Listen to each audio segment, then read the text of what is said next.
امی عائشہ کی طہارت رب نے ایسے بیان کر دیے، ایسے کھول دیے، ایسے واضح کر دیے، کوئی زیر بدلے گا تب کافر ہے، کوئی زبر بدلے گا تب کافر ہے، کوئی حرف بدلے گا تب کافر ہے، کوئی مقام بدلے گا تب کافر ہے، کوئی معنی بدلے گا تب کافر ہے، کوئی مفہوم بدلے گا تب کافر ہے، کوئی شان نزول بدلے گا تب کافر ہے۔ ایسے انداز کے ساتھ امی عائشہ کی طہارت کو رب نے اپنی مقدس کتاب میں آیات بینات کی شکل میں بیان کر چھوڑے کہ قیامت کے دن تک نہ اسے کوئی بدل سکتے، نہ اس میں تعریف کر سکتے، نہ اس کو ہلا سکتے، نہ آگے پیچھے کر سکتے۔ ایسی عظمت بیان رب نے کر چھوڑی ہے کہ جیسی عظمت کوئی اور بیان کر ہی نہیں سکتا ہے۔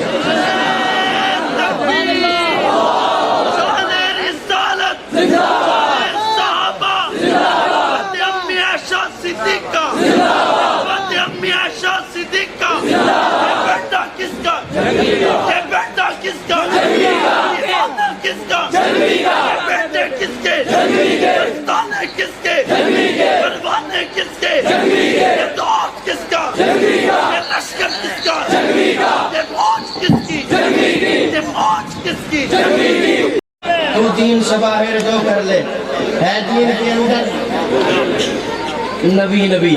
آئیے اس نبی نبی کی بات کرنے کے لیے، نبی نبی کرنے کے لیے اور صحابہ صحابہ کرنے کے لیے میں دعوت سخن دے رہا ہوں۔ شہزادہ اہل سنت، فخر اہل سنت، مجاہد اہل سنت، وکیل صحابہ، صاحبزادہ جنگی شہید مجاہد اسلام حضرت علامہ مولانا مسرور نواز جنگی صاحب سے گزارش کرتا ہوں کہ وہ آئیں اور اپنے مخصوص انداز میں اپنے ملفوظات سے ہمارے قلوب و اذہان کو منور فرمائیں۔ آپ حضرت کی آمد سے قبل ایک ایمانی، روحانی، وجدانی زوردار آواز میں نعرہ سنائیں، نعرہ تکبیر۔ ہاتھ اونچا کے میرے ویر، نعرہ تکبیر۔ شان رسالت، مقام رسالت، شان صحابہ، شان صحابہ، شان اہل بیت، خلافت راشدہ، تاجدار ختم نبوت۔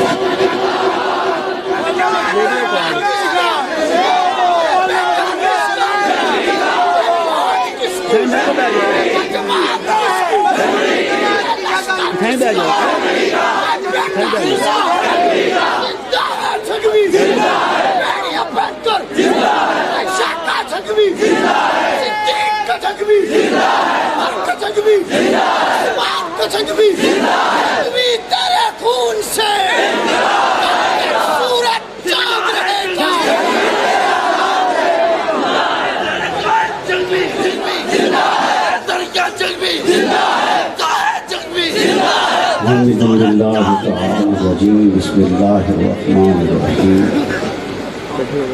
محمد رسول اللہ والذین معه اشداء علی الکفار رحماء بینہم۔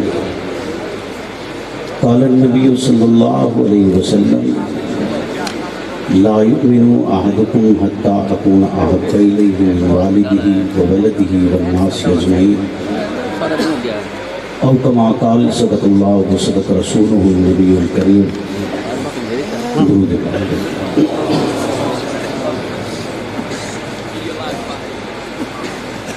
اللہم صلی علی محمد معدن الجود والکرم، منبع الحلم والحکم وآلہ وسلم۔ محمد سے پیار کرتے ہیں، تیرا احسان ہے مولا،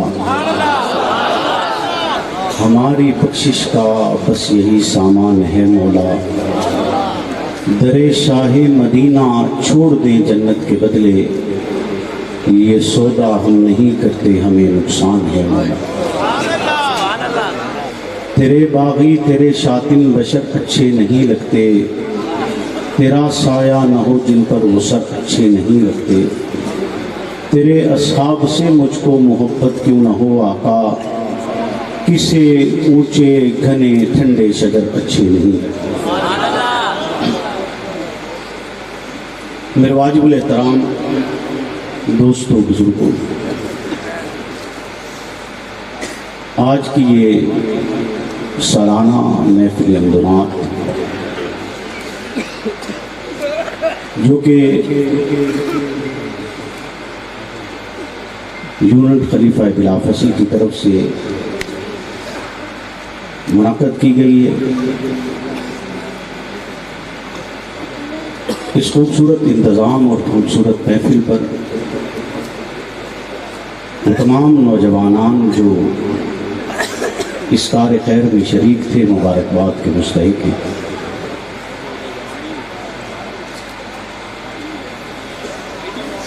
بات سرکار کی ہو رہی ہے اور سرکار کے گھرانے کی اور آپ کے اصحاب کی، تو بحیثیت مسلمان میری اور آپ کی زندگی کا ایک تقاضا ہے کہ جس کے لیے ہم ایک لفظ استعمال کرتے ہیں کہ آقا کی مدح اور تعریف بیان کرتے ہوئے لفظ جب تک وضو نہیں کرتے ہم تیری گفتگو نہیں کرتے۔ آپ کی مدح و تعریف ہو، آپ کی خوبیوں کا بیان ہو۔ ایک شخص نے آپ کی تعریف اور مدح میں 40 سال تک لکھا اور اس کے آخری الفاظ یہی تھے کہ تھکی ہے فکر رسا اور مدح باقی ہے، قلم ہے آبلا پا اور مدح باقی ہے، ورق تمام ہوا اور مدح باقی ہے، تمام عمر لکھا اور مدح باقی ہے۔ تو یقیناً آپ کی سیرت انسان سارے مل جائیں، درخت سارے قلم بنا دیے جائیں اور زمین سارا ورق بنا دیا جائے اور سارے سمندروں کا پانی سیاہی بن جائے اور لکھتے چلے جائیں، آپ کی مدح اور تعریف ختم نہیں ہو سکتی۔ لیکن آپ کی تعریف سے قبل مجھے اور آپ کو ایک سبق دیا گیا ہے، ایک پیغام دیا گیا ہے، حتیٰ کہ لا الہ الا اللہ پڑھنے سے قبل بھی مجھے اور آپ کو وہ پیغام دیا گیا ہے۔ معصوم بچہ جب ابھی نطق پکڑتا ہے اور اس کی آواز نکلتی ہے تو اس کی آواز نکلنے سے قبل اسے پہلا لفظ وہی سکھایا جاتا ہے، جس کا مقصد یہ ہوتا ہے کہ بحیثیت مسلمان آپ کی زندگی میں اس لفظ کا استعمال اتنی کثرت سے ہے کہ کوئی بھی ایسا مسلمان نہیں ہے جو اس کے تقاضے پورے نہ کرے اور پھر اس کے بعد یہ کہے کہ میں دین کے احکامات پر عمل کروں گا، یہ ممکن نہیں ہے۔ معصوم بچے سے لے کر حتیٰ کہ وہ معصوم بچہ جس پر ابھی اسلامی احکامات لاگو نہیں ہوتے، اس نے نماز نہیں پڑھنی، اس نے حج نہیں کرنی، اس نے بھی روزہ نہیں رکھنا، اس نے بھی زکوٰۃ ادا نہیں کرنی، اور پھر یہ چلتے چلتے سفر انسان کے اس لمحے تک جب وہ اس دنیا سے رخصت ہو جاتا ہے اور مردہ شکل میں موجود ہوتا ہے، اب بھی وہ مکلف نہیں رہا، اس پر احکامات لاگو نہیں ہوتے، اس نے نماز نہیں پڑھنی ہے، اس نے حج نہیں کرنا ہے، اس وقت بھی اس پر وہ حکم لاگو ہوتا ہے، اور جب پیدا ہوتا ہے تو معصوم نطق میں پہلا لفظ وہی دیا جاتا ہے جب وہ بولنا شروع کرتا ہے۔ باپ ہو تب بھی یہی سکھاتا ہے، ماں ہو تب بھی یہی سکھاتی ہے، کوئی اور عزیز رشتہ دار ہو، مفتی صاحب ہوں، مولوی صاحب ہوں، مسجد کے قاری صاحب ہوں، وہ اسے یہی لفظ سکھاتے ہیں۔ یہ کہنے سے قبل کہ جب اس کی زبان ابھی کہتی ہے لا الہ الا اللہ محمد رسول اللہ، یہ کہنے سے قبل اسے وہ لفظ سکھایا جاتا ہے، اور وہ لفظ ہے کہ پہلا کلمہ طیب طیب میں نے پا، یہی لفظ ہے۔ سکھایا جاتا ہے یا نہیں سکھایا جاتا؟ ذرا زور سے بول دیجیے ایک لفظ۔ میں اپنی گفتگو اسی ایک لفظ سے شروع کرنا چاہتا ہوں اور اسی ایک لفظ پر ختم کرنا چاہتا ہوں، لیکن میرا معافی ضمیر یا مقصد اس لفظ کا جو ہے وہ یہ ہے کہ جب بھی آپ کی زبان پر لفظ طیب آئے یا اس کا معنی لفظ جو بنتا ہے کہ پاک، آپ کی زبان پر پاک آئے یا طیب آئے تو ایک ہی شخصیت کا نام آپ کے دماغ میں گونجنا چاہیے۔ طیب معنی پاک ہے.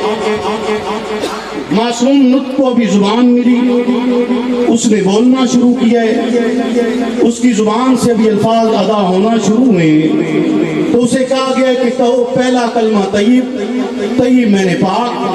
یہ نہیں کہا گیا کہ پہلے کہو لا الہ الا اللہ, یہ نہیں کہا گیا کہ رب کی وحدانیت کا اعلان کرو, یہ نہیں کہا گیا کہ ایک وحدہ لا شریک کو تسلیم کرو. پہلے اسے کہا گیا ہے کہ اسلام کا بنیادی اور پہلا اصول ہے پاکی کا ہونا. تو میں اس کے لیے چونکہ اردو میں اس کو پاک کہا جاتا ہے اور عربی میں اس کو لفظ طیب کہا جاتا ہے, تو میں اس کے لیے لفظ طیب کا ہی استعمال کروں گا. معنی آپ سمجھتے ہیں, میں اپنی گفتگو میں صرف لفظ طیب استعمال کروں گا. معنی آپ کو پتہ ہے کیا ہے؟ پاک. طیب ہونا.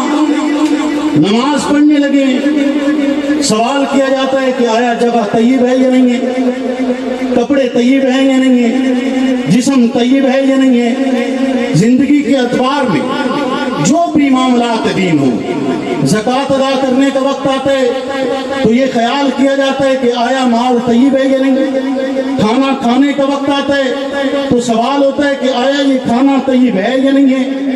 ہر ایک چیز میں, زندگی کے تمام معاملات میں, حتیٰ کہ جب انسان اس دنیا سے رخصت ہو جاتا ہے اور وہ ایک مردے کی شکل میں ہے, اس حالت میں بھی اس کے لیے سوال یہی ہے کہ آیا یہ مردہ طیب ہے یا نہیں. نہیں ہے طیب, اسے پاک کیا جائے, اسے غسل دیا جائے, پھر طیب کفن دیا جائے, طیب چارپائی دی جائے, جو اس کا جنازہ پڑھائے وہ بھی طیب ہو, جو جنازہ پڑھے وہ بھی طیب ہو, جس قبر کی پاتال میں اتارا جائے وہ قبر بھی طیب ہو, جو مٹی ڈالی جائے وہ مٹی بھی طیب ہو. ہر ایک چیز کے اندر آپ حج کرنے کے لیے جائیں, حج کرتے ہوئے آپ کا احرام طیب ہونا چاہیے, جسم طیب ہونا چاہیے. تمام تر زندگی کے معاملات میں بطور مسلمان اس چیز کا بے شمار مرتبہ اظہار کیا جاتا ہے, بارہا کہا جاتا ہے کہ آپ کا طیب ہونا ضروری ہے, آپ کا پاک ہونا ضروری ہے. زندگی کے ہر وہ معاملات جسے اسلام کے ساتھ متعلق کیا جاتا ہے, ہر اس معاملے میں طیب کا استعمال کثرت کے ساتھ کیا جاتا ہے. پانی کی طیب ہونے کا سوال ہوتا ہے, جگہ کے طیب ہونے کا سوال ہوتا ہے, لباس کے طیب ہونے کا سوال ہوتا ہے. نماز پڑھنے سے قبل تمام معاملات کو طیب کیا جاتا ہے, اور طیب کرنے کے بعد اس وحدہ لا شریک کی بارگاہ میں سر سجدے میں رکھا جاتا ہے. تو پھر سوال پیدا ہوتا ہے کہ وہ طیب لفظ جو معصوم نطق سے لے کر اس لمحے تک جب انسان قبر کی پاتال میں اتر رہا ہے, اس طیب کا استعمال کیا جا رہا ہے, پاکی کا معنی بتلایا جا رہا ہے, پاکی کا مفہوم بتلایا جا رہا ہے, پاکی کو بطور مسلمان اس کے پورے جسم پر لاگو کیا جا رہا ہے. تو آیا اس کا کوئی معیار ہے, اس کی کوئی بلندی ہے, اس کی کوئی عظمت ہے, اس کی کوئی دستار ہے, اس کی کوئی, زور سے بولیے. ابھی میرے محترم دوست کہہ رہے تھے کہ عظمت نبی کے قدموں میں, عزت نبی کے قدموں میں, دولت نبی کے قدموں میں, لیکن جس کی بات میں کر رہا ہوں وہ نبوت کے ساتھ, نبوت کی دستار کی بات کر رہا ہوں. توجہ ہے آپ کی؟ بولیے نا. ایک طیب تو وہ ہے جو میں اور آپ بیان کر رہے ہیں, ایک طیب وہ ہے جسے کوئی شخص ہمیں بتلا رہا ہے, ایک طیب وہ ہے جس کی اطلاع دی جا رہی ہے, ایک طیب وہ ہے جو میرے اور آپ کا وہم و خیال تصور کر رہا ہے, لیکن ایک طیب وہ ہے جسے رب کہتا ہے کہ طیب ہے, جسے رب کہتا ہے کہ پاک ہے, جس کی عظمت اور طہارت کو رب بیان کرتا ہے کہ اگر مریم پر تہمت لگی تو تہمت لگتی ہے جواب دینے کے لیے. معصوم نطق حضرت عیسیٰ علیہ السلام کی شکل میں معصوم نطق بولتا ہے, معصوم نطق آواز لگاتا ہے کہ مریم کے تقدس پر حرف آیا تو معصوم نطق بولا ہے, اور جب یوسف کے تقدس پر حرف آیا تو بوڑھا بزرگ بولا ہے. لیکن جب اس کے تقدس کی بات آتی ہے کہ جس کے بستر پر رب قرآن اتارتا ہے, جب اس کے تقدس کی بات آتی ہے جس کی گود میں محمد رسول اللہ جب اس کے تقدس کی بات آتی ہے، جس کا چبایا وہ سوا نبوت کرتی ہے، جب اس کے تقدس کی بات آتی ہے، جس کے دروازے پر صحابہ دست بدستہ خدمت کے لیے تیار رہتی ہیں، جب اس کے تقدس کی بات آتی ہے، جس سے دین کا ایک تہائی حصہ ملتا ہے، جب اس کے تقدس کی بات آتی ہے، جس کے لیے جبریل سلام لاتا ہے، جب اس کے تقدس کی بات آتی ہے، جس کا ہار تلاش کرنے کے لیے صحابہ کو روک دیا جاتا ہے، جس کی عظمت کو جب اس کی عظمت بیان کرنے کا وقت آتا ہے تو معصوم مجھ کو گویا ہی نہیں ملتی، کوئی مدبر نہیں بولتا ہے بلکہ رب کا قرآن بولتا ہے۔ نعرہ تکبیر، شان رسالت، شان صحابہ، شان ام عائشہ صدیقہ، عفت ام عائشہ صدیقہ، شہزادہ اہل سنت مولانا مسرور نواز جنوی صاحب، نعرہ تکبیر۔ رب کہتا ہے کہ یہ طیب ہے۔ تیرے اور میرے کہے کے اندر شک ہو سکتا ہے، مریم پر تو مت لگے، معصوم نطق بولے، لیکن جب عائشہ کے تقدس پر کوئی زبان دراز ہو، کوئی بھونکے، تو پھر جواب رب دیتا ہے کہ یہ طیب ہے، جواب رب دیتا ہے کہ یہ طیب ہے۔ وقت آیا، ایسا وقت ہے، ایسا لمحہ ہے، نبوت اپنے صحابہ کے ساتھ تپتے ہوئے صحرا میں موجود ہے، تپتے ہوئے صحرا میں حکم ہوتا ہے کہ آپ ٹھہر جائیں۔ کس لیے ٹھہر جائیں؟ امی کا ہار گم ہو چکا ہے، ہار تلاش کرنا ہے، ہار تلاش کیے بغیر یہاں سے نہیں جانا ہے۔ صحابہ نبوت کی بارگاہ میں آ کر عرض کرتے ہیں کہ اللہ کے حبیب نماز کا وقت تنگ ہو رہا ہے، نماز نہیں پڑھیں گے۔ اسی مقصد کے لیے تو مسلمان ہوئے تھے، اس وعدہ اللہ شریک کی عبادت کے لیے آئے تھے، اس کو ایک الہ ماننے کے لیے آئے تھے، ایک اللہ ماننے کے لیے آئے تھے، ایک معبود ماننے کے لیے آئے تھے، مسجود ماننے کے لیے آئے تھے۔ اب لمحہ ہے، نماز پڑھنے کا وقت ہے۔ وہ نبوت کی بارگاہ میں آ کر نماز کی درخواست کرتے ہیں، یہ نہیں کہتے کہ اللہ کے حبیب ہم یہاں پر ٹھہریں گے نہیں، ہم چلیں گے۔ ہار تلاش کرنے کے لیے تو ہم مسلمان نہیں ہوئے تھے، ہم نے مکہ ہار تلاش کرنے کے لیے نہیں چھوڑا تھا، مدینہ سے یہاں تک ہار تلاش کرنے کے لیے نہیں آئے تھے۔ تپتے ہوئے تیل کے کڑاہے میں ہمیں ہار تلاش کرنے کے لیے نہیں ڈالا گیا، تپتی ہوئی ریت پر لیٹے ہیں، ہار تلاش کرنے کے لیے نہیں، تو اونٹوں کے درمیان باندھ کر ہمیں چیرا اس لیے تو نہیں کیا تھا کہ ہم نے اس تپتے ہوئے صحرا میں ہار تلاش کرنے۔ وہ سوال نہیں کرتے، کیوں نہیں کرتے؟ وہ سمجھتے ہیں کہ امی عائشہ نبوت کا لباس ہے، امی عائشہ نبوت کا حرم ہے، امی عائشہ نبوت کی عزت ہے، امی عائشہ نبوت کی عظمت ہے، امی عائشہ نبوت کی دستار ہے۔ نعرہ تکبیر، زندہ ہے جنوی، زندہ ہے جنوی، جنوی تیرا قافلہ، جنوی کل بھی زندہ تھا۔ نعرہ تکبیر۔ صحابہ کہتے ہیں اللہ کے حبیب نماز کا وقت تنگ ہو رہا ہے، کیسے ہو سکتا ہے کہ اس کی عبادت نہ کی جائے؟ سبحان ربی الاعلیٰ کیسے کہیں گے، سبحان ربی العظیم کیسے ہم قیام کریں گے، کیسے رکوع کریں گے؟ تو محمد الرسول اللہ سکوت اختیار کرتے ہیں، رب حکم کرتے ہیں جبریل طرف کر جائیے، میرے محبوب سے کہہ دیجئے کہ یہ ان سے کہہ دو، دو ہاتھ مٹی پر مارے، چہرے پر مل لیں، دو ہاتھ مٹی پر مارے، بازو تک کونی پر ملے، رکوع کریں گے، قبول کروں گا، سجدہ کریں گے، قبول کروں گا، قیام کریں گے، قبول کروں گا، نماز پڑھیں گے، قبول کروں گا۔ یعنی دوسرے لفظوں میں میں اپنی زبان میں کہوں، جنگی زبان چاہتا تے رب آکھے محمد انہوں آکھ چھوڑو، امی دا ہار تلاش کرنے چاہے مٹی منہ تے مرڑی پہ جانے۔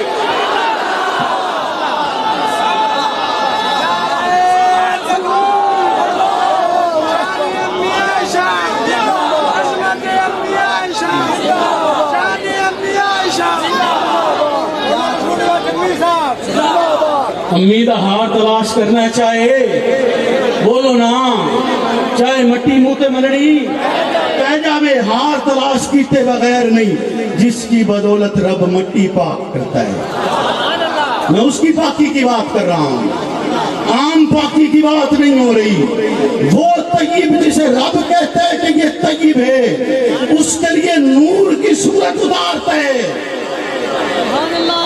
اس کے لیے نور کی صورت اتارتا ہے، پھر رب کہتا ہے کہ یہ طیب ہے، یہ پاک ہے، اس کے لیے لفظ طیب استعمال کرتا ہے۔ میں آپ سے امید کر سکتا ہوں کہ آپ آئندہ زندگی میں جب آپ کے لیے لفظ پاک آپ کے ذہن میں آئے یا طیب آئے تو میں امید کر سکتا ہوں کہ آپ کے ذہن میں عائشہ کا نام آئے گا۔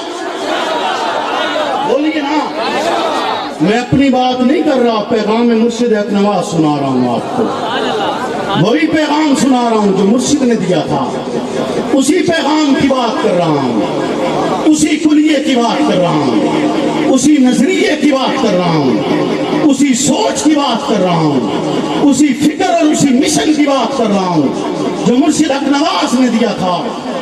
بدلا نہیں ہے وہ مشن، موقف نہیں بدلا، سوچ نہیں بدلی، آپ کی بھی نہیں بدلی، میری بھی نہیں بدلی۔ توجہ ہے آپ کی؟ پکی بات ہے۔ اگلی بات عرض کروں، بولیے نا، رب اس کی پاکی بیان کرتا ہے، رب اس کی پاکی بیان کرتا ہے۔ جس پر مدینہ کی گلیوں میں الزام لگے، آواز لگی، تہمت کا بازار گرم ہوا، بھونکنے والی زبانوں نے زبانیں دراز ہو گئیں، الزامات لگائے گئے۔ جب الزامات اس کی ذات پر لگتے ہیں پھر معصوم نطق نہیں، پھر کوئی بوڑھا مدبر نہیں، کوئی مقدس جماعت نہیں، کوئی افراد نہیں، حالانکہ وہ افراد موجود تھے، وہ افراد کہ جو جب بولتے تھے رب قرآن بنا کر اتار دیتا تھا، وہ جب کہتے تھے تو ان کی بات سنی جاتی تھی، تسلیم کی جاتی تھی۔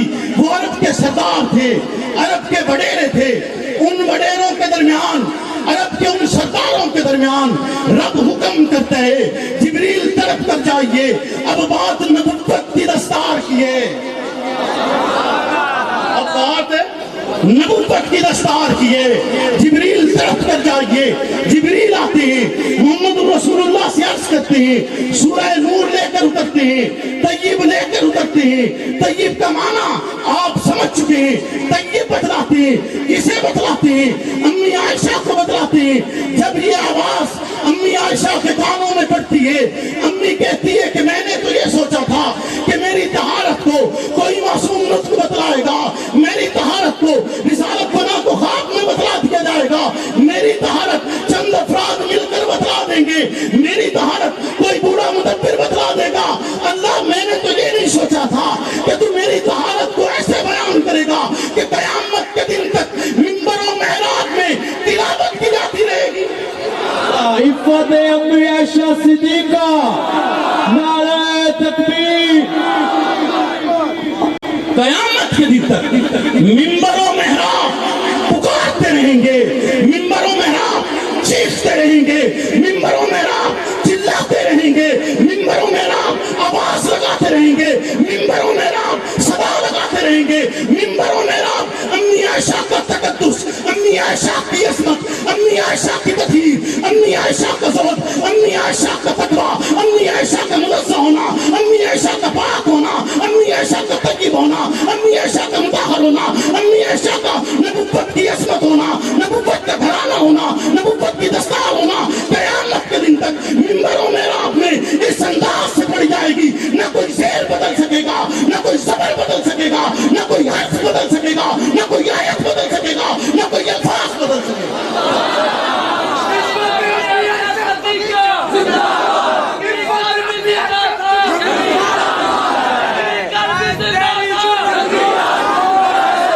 امی عائشہ کی طہارت رب نے ایسے بیان کر دی ہے، ایسے کھول دیے، ایسے واضح کر دیے، کوئی زیر بدلے گا تب کافر ہے، کوئی زبر بدلے گا تب کافر ہے، کوئی حرف بدلے گا تب کافر ہے، کوئی مقام بدلے گا تب کافر ہے، کوئی معنی بدلے گا تب کافر ہے، کوئی مفہوم بدلے گا تب کافر ہے، کوئی شان نزول بدلے گا تب کافر ہے۔ ایسے انداز کے ساتھ امی عائشہ کی طہارت کو رب نے اپنی مقدس کتاب میں آیات بینات کی شکل میں بیان کر چھوڑے کہ قیامت کے دن تک نہ اسے کوئی بدل سکتے، نہ اس میں تعریف کر سکتے، نہ اس کو ہلا سکتے، نہ آگے پیچھے کر سکتے۔ ایسی عصمت بیان رب نے کر چھوڑی ہے کہ جیسی عصمت کوئی اور بیان کر ہی نہیں سکتا ہے۔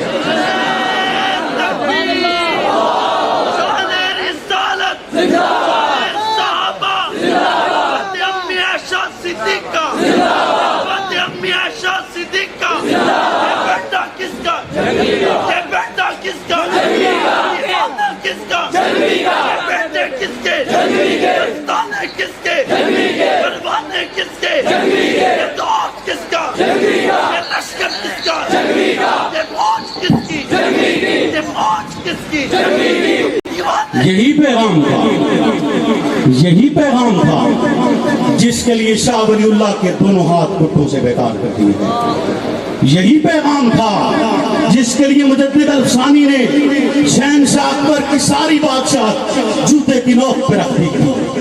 یہی پیغام تھا جس کے لیے امام اعظم کا جنازہ جیل سے نکلتا ہے۔ یہی پیغام تھا کہ بوڑھی ہڈیوں پر امام احمد بن حنبل 1000 کوڑے کھاتے ہیں۔ یہی پیغام تھا جس کی تاریخ عبدالشکور لکھنوی چلاتے ہیں۔ یہی پیغام تھا جسے شاہ عبدالعزیز بیان کرتے ہوئے بالآخر انہیں جلا وطن کیا جاتا ہے اور ان کو زہر دے کر ان کی بینائی ختم کی جاتی ہے۔ یہی پیغام تھا جو دوست محمد قریشی بیان کرتے رہے۔ یہی پیغام تھا جو علامہ عبدالستار توسوی گلی گلی کریا کریا بیان کرتے رہے۔ اس زمانے سے لے کر علامہ عبدالستار توسوی تک ہر مقام پر تمام دلائل کے ساتھ، تمام ثبوتوں کے ساتھ، تمام دواؤں کے ساتھ، تمام تر اسلوب کے ذریعے یہ بات بیان کی جاتی رہی ہے۔ امی عائشہ کی عظمت بیان ہوتی رہی ہے۔ پھر بالآخر آخری ثبوت کے طور پر، آخری جواب کے طور پر، آخری مہر کے طور پر امیر عظیمت نے اپنا لہو دیے، لہو دے کر اس پر مہر لگائی ہے کہ امی عائشہ کے تقدس پر سودے بازی ممکن نہیں ہے، امی عائشہ کی عصمت پر کسی قسم کی غداری ممکن نہیں ہے، امی عائشہ کے تقدس پر کسی قسم کا اعتراض ممکن نہیں ہے، امی عائشہ کے تقدس پر کسی قسم کی کوئی بات گوارا نہیں کی جا سکتی ہے۔ جنگ کی گلیاں تھی، حق نواز گھسٹتا رہا ہے لیکن امی کی عصمت بیان کرتا رہا ہے۔ جنگ کے تھانے پہ برہنہ لٹکا کر تشدد کیا گیا ہے لیکن حق نواز امی عائشہ کی طہارت بیان کرتا رہا ہے۔ بچے یتیم کروائے ہیں، امی عائشہ کی تقدس کا مشن نہیں چھوڑے، کاس نہیں چھوڑے، پیغام نہیں بدلے، نظریہ نہیں بدلے، سوچ نہیں بدلے۔ تو آج اسی انداز کے ساتھ، اسی پکار کے ساتھ، اسی تڑپ کے ساتھ، اسی سوچ کے ساتھ، اسی سانس کے ساتھ، اسی درد کے ساتھ اگر آپ سن سکتے ہیں تو آج بھی مرکز حق نواز تجھے اور مجھے پکار پکار کر کہتی ہے فنا فی اللہ کی تہمی بچا کا راس مزمر ہے، جسے مرنا نہیں آتا اسے جینا نہیں آتا۔ زندہ ہے جمہوری